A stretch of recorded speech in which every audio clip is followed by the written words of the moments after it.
With Shadow of the Colossus, Crash Bandicoot, Resident Evil 2, and Final Fantasy VII, there are enough video game classics that are being remade for modern consoles.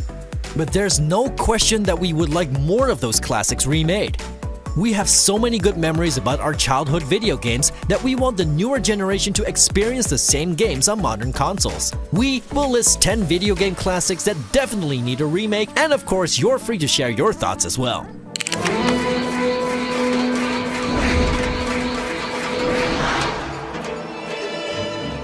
Capcom is already doing a lot of work on bringing some of its classics to modern gamers, but there's one that would make us really happy, and that's Onimusha. The Onimusha series was huge during the PlayStation 2 era, but has never been released on the consoles that came after.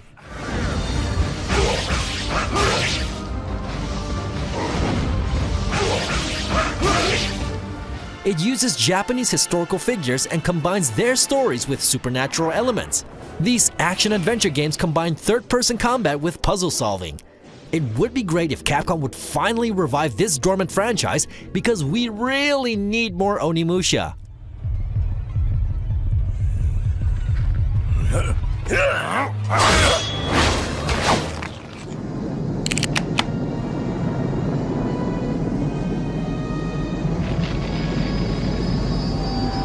After the release of Dragon Age Inquisition and Mass Effect Andromeda, we are wondering about the future of BioWare. Anthem is looking great, but we would really like to see more story-heavy role-playing games from this studio. Especially a remake of Star Wars Knights of the Old Republic would be great. The destiny that has brought you and Bastila here to us, together. This gigantic role-playing game is still among the best in video game history, and we would love to be able to replay this one with modern graphics and perhaps even additional storylines and side missions. We know beauty is in the eye of the beholder, but we can agree that the graphics of KOTOR aren't even close to our modern standards. A remake of KOTOR is something we can only dream of.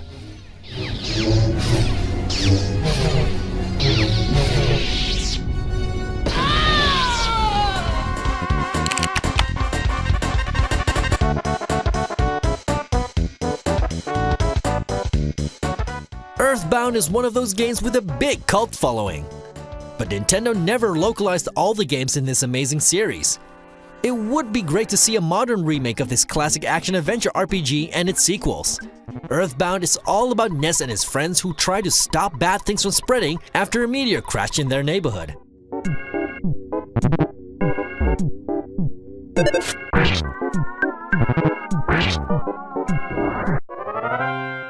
The game feels like an old 80s adventure movie with the kids in the lead role. The success of the Netflix show Stranger Things shows that we're all very nostalgic for that stuff. So it's about time Nintendo gives the Earthbound series some love in the West.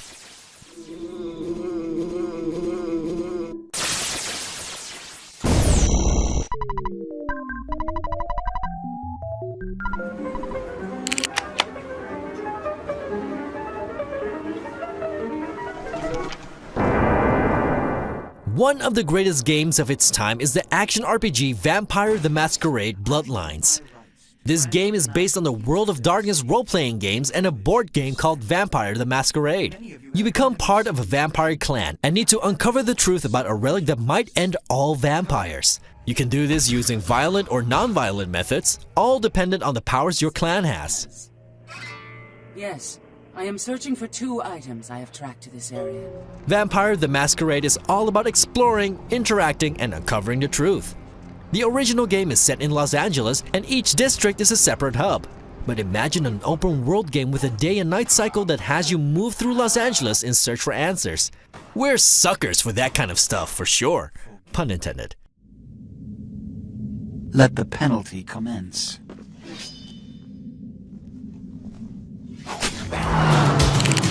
You work for me now! I live among the creatures of the night. The deal was an ambush. We were set up.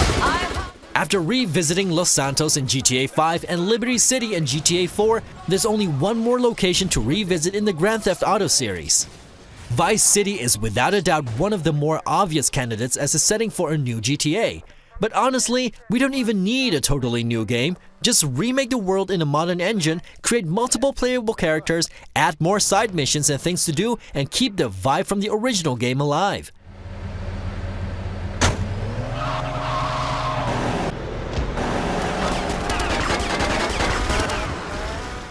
GTA Vice City could be a remake in its purest form, and we would totally be down with that.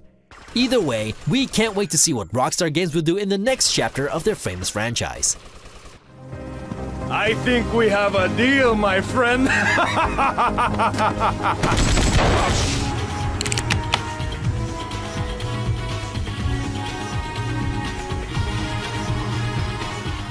Talk about Squaresoft and their role-playing games on the first PlayStation, and people will mention Final Fantasy. Final Fantasy VII is already getting a remake, and it isn't even the best Squaresoft RPG, because that's Vagrant Story. This action-adventure role-playing game is not about the player interaction and shopping for items. No, it's all about weapon creation and modification.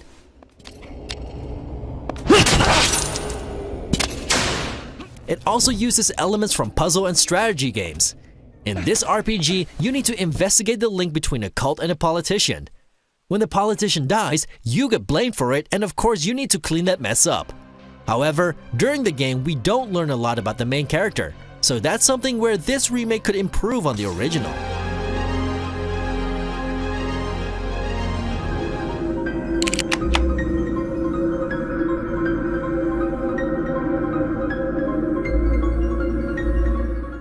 The first Parasite Eve was a sequel to a book with the same name by Hideaki Sena. It was a linear action role-playing game that had excellent gameplay and looked great for its time. The game tells the story of Aya Brea, who needs to stop Eve, a woman who wants to destroy humanity through spontaneous human combustion.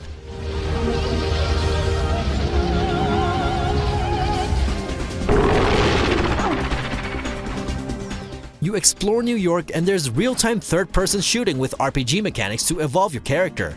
Now let's remake the game in a realistic-looking New York, an open world filled with side quests and story-driven gameplay. That would be a great way to bring back the Parasite Eve series after its last release in 2010.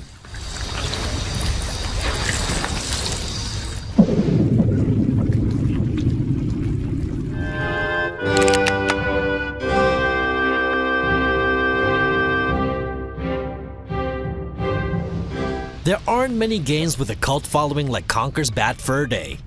This Nintendo 64 classic got remade for the original Xbox and was re-released as part of the Rare Replay compilation in 2015. However, we would love a version for our modern consoles, like the remake that Crash Bandicoot got. Imagine fighting the almighty Pooh in 4K glory while throwing toilet paper down his throat.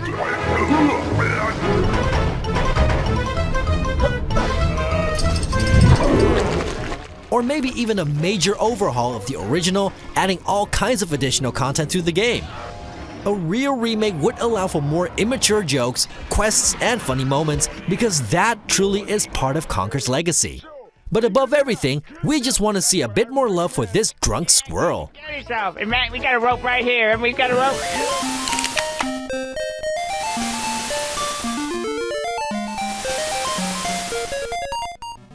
Link's Awakening is a Zelda game that bridges the time between A Link to the Past and A Link Between Worlds. The game was originally released on the Game Boy Classic and re-released as Link's Awakening DX on the Game Boy Color. But those graphics are way too old school for us.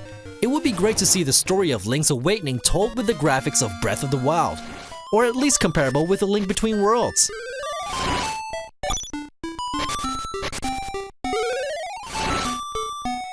The game has been praised by many as it's one of the few that takes place outside of Hyrule and doesn't involve the Triforce or Zelda. It's Link's job to awaken the Windfish, who has a magical tie to the land where he woke up. You've never played this game, did you? That's why this remake is needed.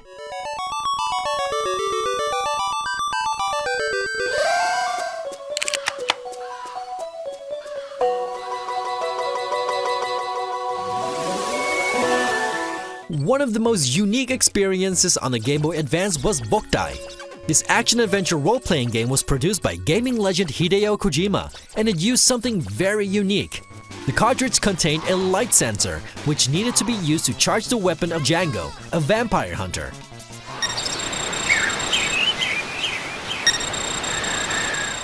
So, gamers actually needed to go outside and hold their GBA in the sun. Or you could cheat and use a desk lamp instead. We'd love to see Boktai make a comeback, and we believe that this mechanic makes a lot of sense on smartphones or handheld systems.